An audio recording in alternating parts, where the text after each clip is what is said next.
এমন ইবাদত যে আল্লাহ রাব্বুল আলামিন যেই ব্যক্তি রাসূলের উপর একবার দরুদ পাঠ করে ওই ব্যক্তির 10টি গুনাহকে মাফ করে দেন, ওই ব্যক্তির আমলনামায় 10 নেকি লিপিবদ্ধ করেন, ওই ব্যক্তির উপর আল্লাহ রাব্বুল আলামিন 10 বার রহমত বর্ষণ করেন, ওই ব্যক্তির মর্যাদাকে 10 স্তর উপরে উঠিয়ে দেন। সুবহানাল্লাহ। শুধু একবার দরুদ পাঠ করলে তার নাম মুহাম্মদ সাল্লাল্লাহু আলাইহি ওয়াসাল্লাম। উবাই ইবনে কাব রাদিয়াল্লাহু তাআলা আনহুর কিছু চাওয়া ছিল, তিনি রব্বুল আলামিনের কাছে দোয়া করতেন। একদিন তিনি রাসূল সাল্লাল্লাহু আলাইহি ওয়াসাল্লামের কাছে এসে বলছেন, ইয়া রাসূলুল্লাহ ইন্নী উকসিরুস সালাতা আলাইকা, হে আল্লাহর নবী আমি আপনার উপর বেশি বেশি দরুদ পাঠ করি। ফাকাম আজআলু লাকা মিন সালাতি, আপনি একটু আমাকে বলে দেন যে আমি যতক্ষণ সময় ইবাদতের মাঝে থাকি এই সময়টা কতটুকু, কয় মিনিট আমি আপনার উপর দরুদ পাঠ করব। তখন রাসূল সাল্লাল্লাহু আলাইহি ওয়াসাল্লাম বলছেন, মা শিতা, তোমার ইচ্ছা, যতক্ষণ মনে হয় ততক্ষণ তুমি আমার উপর দরুদ পাঠ করো। তখন উবাই ইবনে কাব রাদিয়াল্লাহু তাআলা আনহু নিজে থেকে রাসূল সাল্লাল্লাহু আলাইহি ওয়াসাল্লামকে বলছেন, আর রুবু, ঠিক আছে আল্লাহর রাসূল, আমি যতক্ষণ আল্লাহর কাছে দোয়া করি তার 4 ভাগের 1 ভাগ সময় আপনার উপর দরুদ পাঠ করব। তখন রাসূল সাল্লাল্লাহু আলাইহি ওয়াসাল্লাম বলছেন, মা শিতা, তুমি যেমনটি চাও, ফা ইন জিদতা ফাহুয়া খায়রুন লাক, কিন্তু তুমি যদি আরো বেশি দরুদ পাঠ করো তাহলে সেটা তোমার জন্য উত্তম। তখন উবাই ইবনে কাব রাদিয়াল্লাহু তাআলা আনহু আবার রাসূল সাল্লাল্লাহু আলাইহি ওয়াসাল্লামকে বলছে, আন-নিস, ঠিক আছে আল্লাহর রাসূল, তাহলে আমি যতক্ষণ পর্যন্ত রব্বুল আলামিনের ইবাদত করি তার অর্ধেক সময় আপনার উপর দরুদ পাঠ করি। তখন রাসূল সাল্লাল্লাহু আলাইহি ওয়াসাল্লাম একই কথা বলছেন, মা শিতা, তুমি যেমনটা চাও, ফা ইন জিদতা ফাহুয়া খায়রুন লাক, কিন্তু তুমি যদি এর চাইতে আরো বেশি সময় আমার উপর দরুদ পাঠ করো তাহলে সেটা তোমার জন্য আরো কল্যাণ। আবার উবাই ইবনে কাব রাদিয়াল্লাহু তাআলা আনহু নিজে থেকে রাসূল সাল্লাল্লাহু আলাইহি ওয়াসাল্লামকে বলছেন, ঠিক আছে তাহলে আমি যতক্ষণ রব্বুল আলামিনের ইবাদত করি তার 4 ভাগের 3 ভাগ সময় আপনার উপর দরুদ পাঠ করব। আবার রাসূল সাল্লাল্লাহু আলাইহি ওয়াসাল্লাম একই কথা বলছেন, মা শিতা, তুমি যেমনটি চাও, ফা ইন জিদতা ফাহুয়া খায়রুন লাক, তুমি যদি আরো বেশি আমার উপর দরুদ পাঠ করো তাহলে সেটা তোমার জন্য আরো কল্যাণকর। এবার উবাই ইবনে কাব রাদিয়াল্লাহু তাআলা আনহু বলছেন, আজআলু লাকা সালাতি কুল্লাহা, আমি যতক্ষণ আল্লাহর ইবাদত করি ওই পুরো সময়টা আমি আপনার দরুদ পাঠ করব। তখন রাসূল সাল্লাল্লাহু আলাইহি ওয়াসাল্লাম এবার বলছেন, ইদান তুকফা হাম্মুক, আল্লাহ রাব্বুল আলামিন তোমার মনের আশাকে পূর্ণ করে দিবেন, তোমার ব্যথাকে তোমার থেকে সরিয়ে দিবেন। তুমি যে সফলতার জন্য, যে জিনিসের জন্য রব্বুল আলামিনের কাছে ফরিয়াদ করছো, আমার উপর দরুদ পাঠ করার বিনিময়ে আল্লাহ রাব্বুল আলামিন তোমার সেই আশাকে পূর্ণ করে দিবেন। সুবহানাল্লাহ। ওয়া ইগফারু লাকা যামবুক, এবং তোমার যে পাপ আছে সেগুলো ক্ষমা করে দেওয়া হবে। এর নাম মুহাম্মদ সাল্লাল্লাহু আলাইহি ওয়াসাল্লাম। আমরা আবার ওই মহামানবের উপর, আল্লাহ রাব্বুল আলামিনের বান্দা ও তার রাসূলের উপর আবারও দরুদ পাঠ করি সাল্লাল্লাহু আলাইহি ওয়াসাল্লাম।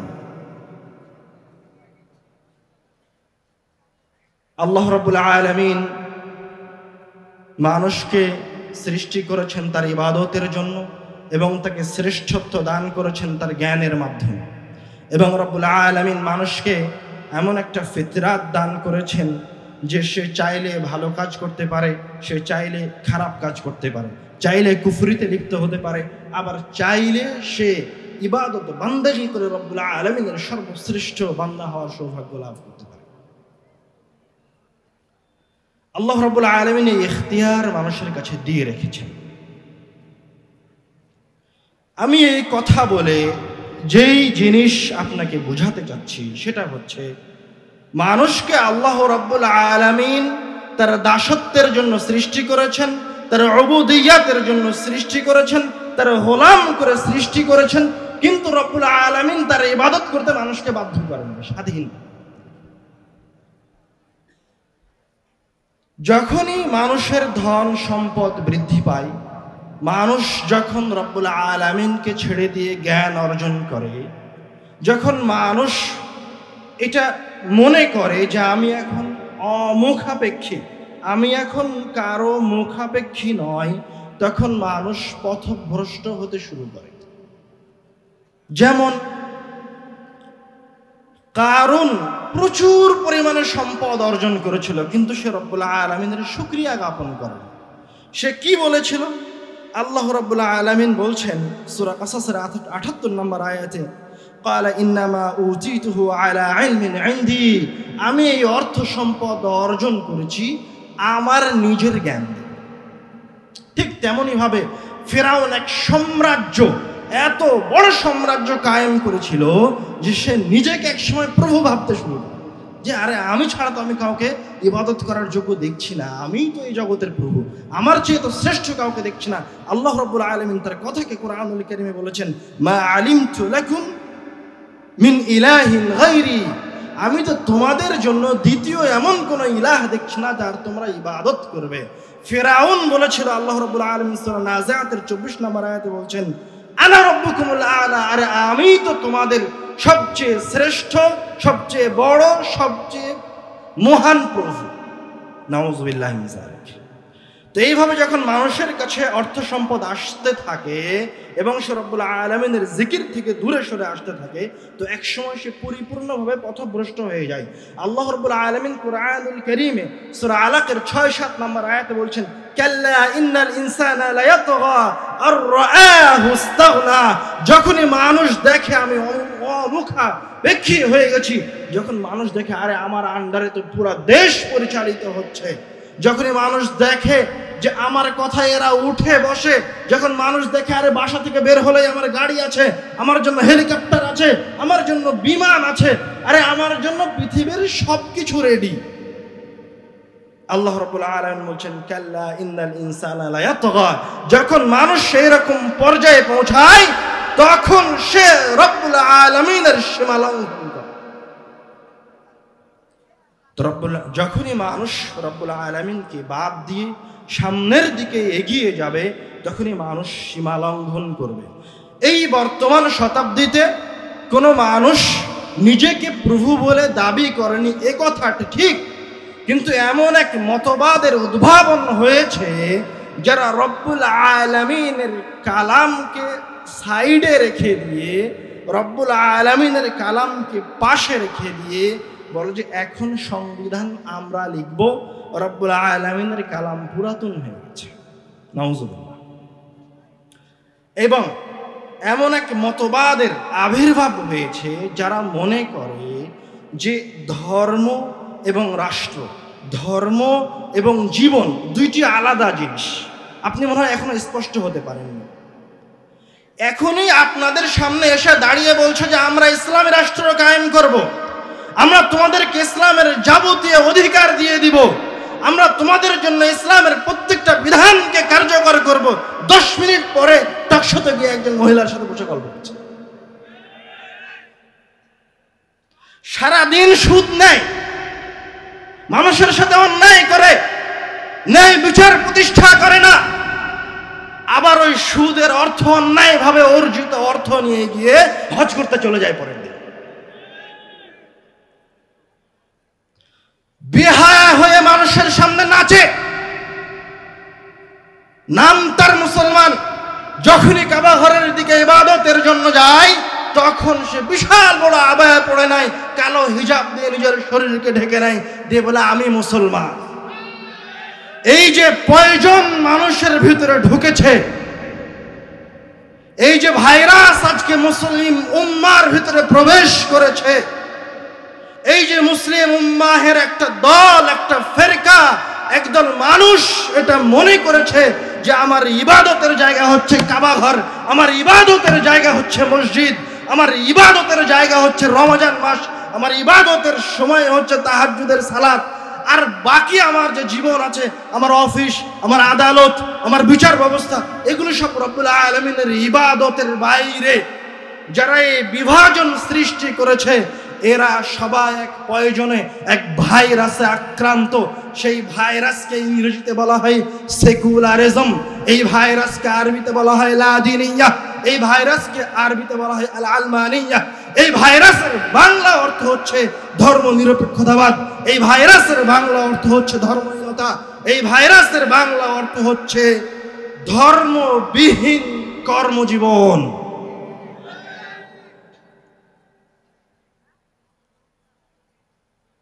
আমি এখন পর্যন্ত আমার মূল আলোচনায় প্রবেশ করিনি। যেটা বললাম এটা ছিল সেকুলারিজমের পরিচয়, সেকুলারিজম কি, এবং আমি আপনাকে বোঝানোর চেষ্টা করেছি যে এই দেশের প্রত্যেকটা মানুষ এখন সেকুলারিজমের পয়জনে আক্রান্ত।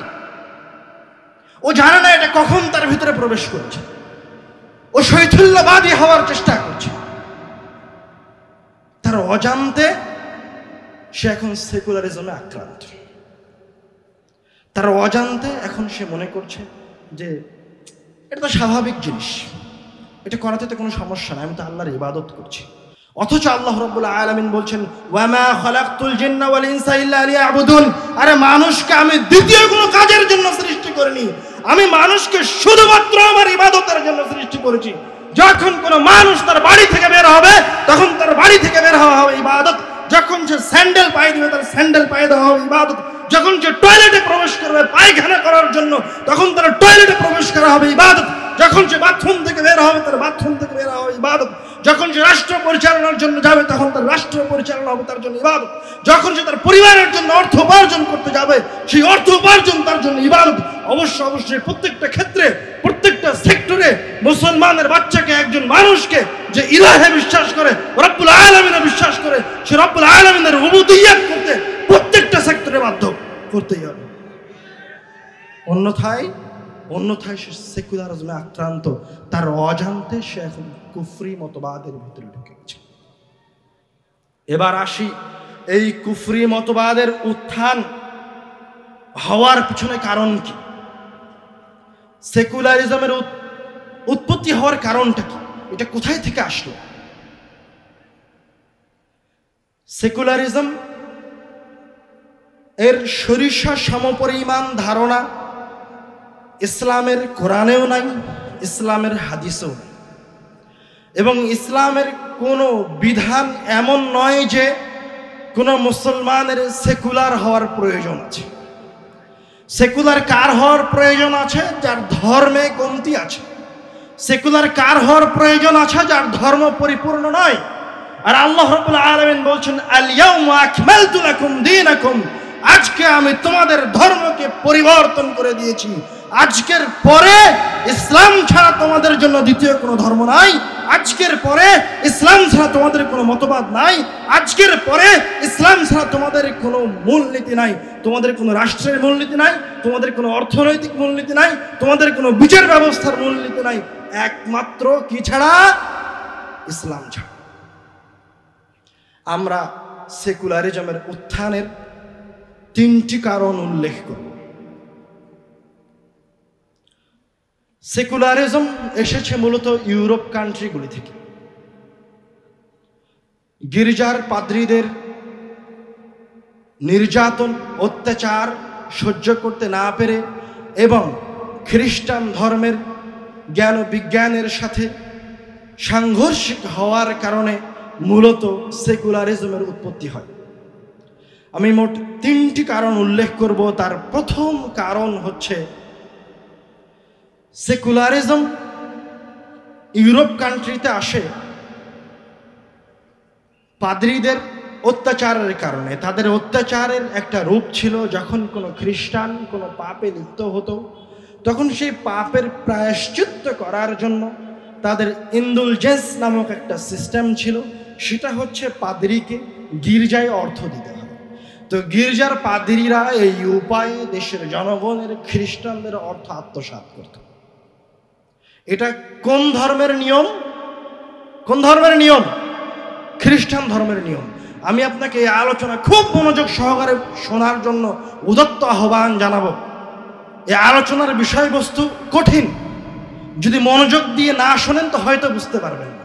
এবং এই সেকুলারে আক্রান্ত মুসলিম উম্মাহ গত 500 বছর থেকে আপনি এই আলোচনা যদি মনোযোগ সহকারে না শুনেন তাহলে আপনার যেই উত্তরসূরিরা আসছে এরাও এই সেকুলারিজমের ভয়াবহ পয়জনে, ভয়াবহ ভাইরাসে আক্রান্ত হয়ে থাকে। এটা হচ্ছে প্রথম একটি কারণ। আর এই জায়গায় আপনি ইসলামের প্রায়শ্চিত্ত দেখেন। ইসলামে যখন কোনো মুমিন বান্দা পাপ করে তখন তার পাপ হচ্ছে দুই ভাগে বিভক্ত।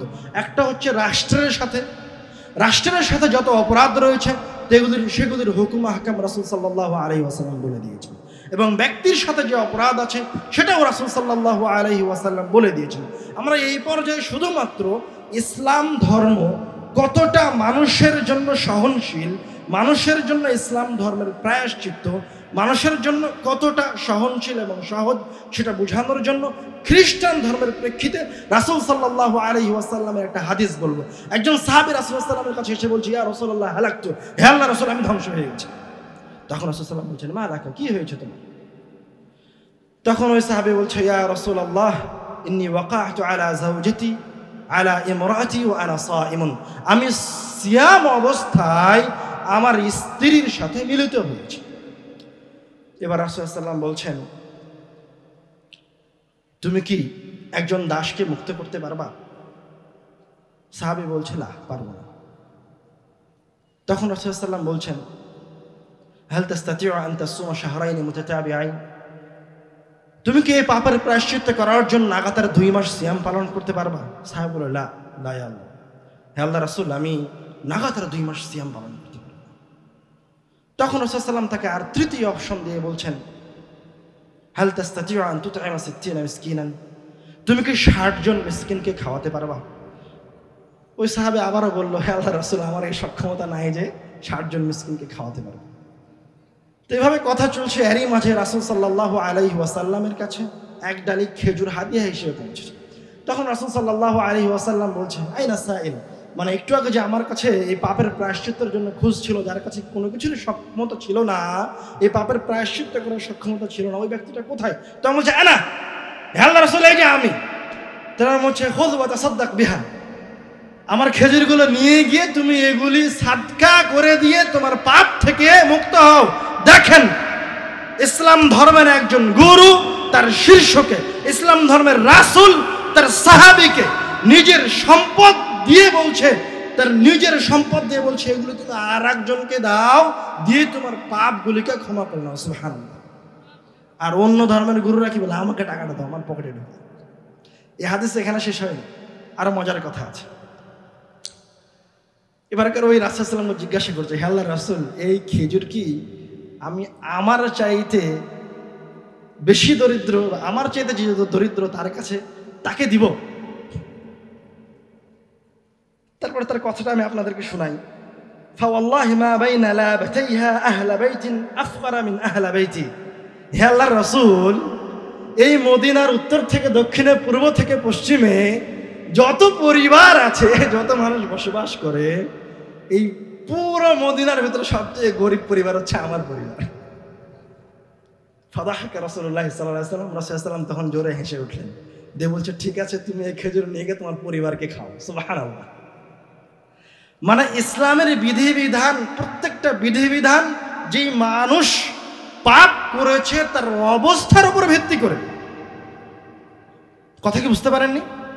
মানে আপনি যে অবস্থায় আছেন, যে সিচুয়েশনে আছেন, যে মানসিকতায় আছেন, যে আর্থিক অবস্থায় আছেন, সেই অবস্থার উপরে ভিত্তি করে ইসলাম আপনার উপর হুকুম দিবে, এমন নয় যে সবার জন্য সব হুকুম। ইসলাম হচ্ছে ন্যায়পরায়ণতার ধর্ম। এটা গেল আমাদের প্রথম পয়েন্ট। দ্বিতীয় পয়েন্টে আসি। দ্বিতীয় পয়েন্ট হচ্ছে নারী নির্যাতন। খ্রিস্টান ধর্মে তাদের বাইবেল অনুযায়ী নারীরা অনিষ্টের কারণ। তাদের বাইবেলে এসেছে যে আদম আলাইহিস সালাতু ওয়াস সালামকে জান্নাত থেকে বের করে দেওয়া হয়েছে হাওয়া আলাইহিস সালাতু ওয়াস সালামের কারণ। তো মহিলারা হচ্ছে শয়তান, মহিলারা হচ্ছে অনিষ্টের কারণ। এই কারণে আপনি দেখবেন গির্জার যারা পাদ্রী তারা মেয়েদের সাথে বিবাহ বন্ধনে আবদ্ধ হয় না, কেননা মেয়ের সাথে যদি বিবাহ করে তাহলে তার উপর শয়তান আসর করবে, সে শয়তানে প্ররোচিত হবে, নাউজুবিল্লাহ। কিন্তু তারা ঠিকই মেয়েদেরকে অন্যায়ভাবে ভোগ করে, ঠিকই মহিলাদের উপর নির্যাতন চালায়। এবং এই নির্যাতন ছিল ওই সময় 1000 শতাব্দীর আগে ছিল এই নির্যাতন খুবই ভয়াবহ। এবং এটা অন্যতম একটা কারণ সেকুলারিজমের উত্থান। এবার আমরা ইসলামে নারীর কাছে আসি। আল্লাহ রাব্বুল আলামিন নারীর বিষয়ে বলছেন সূরা বাকারার 187 নম্বর আয়াতে, হুন্না লিবাসুল লাকুম ওয়া আনতুম লিবাসুল লাহুন, দেখেন নারীর মর্যাদা ইসলামে কত উপরে। আরে নারী হচ্ছে তোমাদের জন্য পোশাকের মতো, আর তোমরা হচ্ছে নারীর জন্য পোশাকের মতো।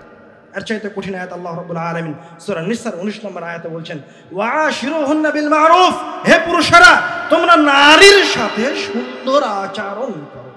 ফাইন কারিহতুমুহুন্না, তোমরা যদি নারীদেরকে অপছন্দ করো, ফাআসা আন তাকরাহু শাইআন ওয়াজআল আল্লাহু ফীহি খায়রান কাসীরা, তাহলে এমন হতে পারে যে তুমি এমন একজন নারীকে অপছন্দ করছো যার মাঝে আল্লাহ রাব্বুল আলামিন খায়রান কাসীরা, অসংখ্য কল্যাণ রেখেছে। সুবহানাল্লাহ। কোরআনুল কারীমে কোথাও বলা নাই যে একজন পুরুষের মাঝে অসংখ্য কল্যাণ আছে। কার মাঝে আছে অসংখ্য কল্যাণ? নারীর মাঝে আছে। আর এক আয়াতে আল্লাহ রাব্বুল আলামিন বলছেন,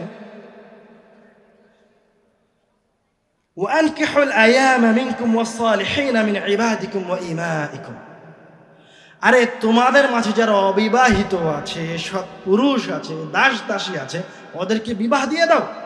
ইন ইয়াকুনু ফুকারা ইউগনিহিমুল্লাহ, এরা যদি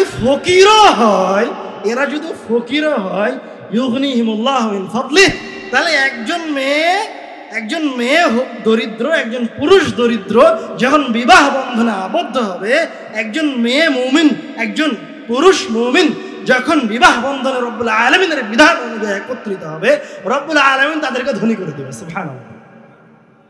মানে ইসলাম একজন মহিলার ভিতরে কি রেখেছে? কল্যাণ রেখেছে। আল্লাহ রাব্বুল আলামিন একজন পুরুষকে মহিলার সাথে সংযুক্ত হতে বলেছেন। আল্লাহ রাব্বুল আলামিন মহিলাকে পুরুষের পোশাক স্বরূপ হিসেবে বলেছেন। সুবহানাল্লাহ। কোথায় অন্যান্য